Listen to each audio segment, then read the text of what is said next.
When a person is drunk, Yes, definitely. Does the amount of alcohol matter? Sure. If a person is drunk, he sleeps. He has no control over himself. He loses awareness. So he's already vulnerable.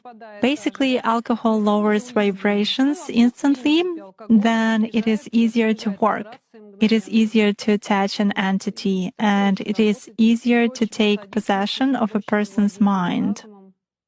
Does it mean that it's more difficult to influence a person if he keeps his thoughts in purity? Yes, absolutely. When faced with various religions, it is very difficult to influence Muslims.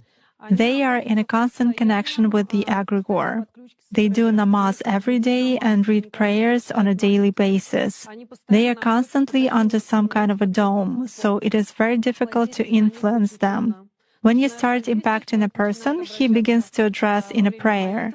Indeed, many of them are very different from those who come to church only when everything is bad in their life.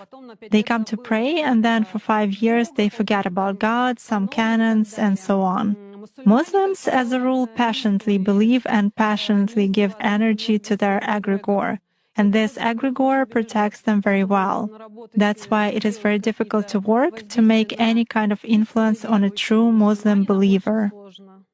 Is this some kind of a good egregore? Well, for them, yes. This egregore is good for adepts who contribute good energy to it. How do you sense it? For instance, you have found an energy trace of such person. What's next? Do you try to drag him somehow to visualize this threat and you fail? Or how do you do that? It disappears. I cannot get a grip on it. I focus on it, but something immediately knocks me out of the flow, just like that. Or I visualize the person in front of me clearly and can affect him even at a mental level, but some image is not created in my mind at all. I even look at a photo, reproduce an image, but it vanishes from my mind. Thus, I can clearly see that a person is covered with something.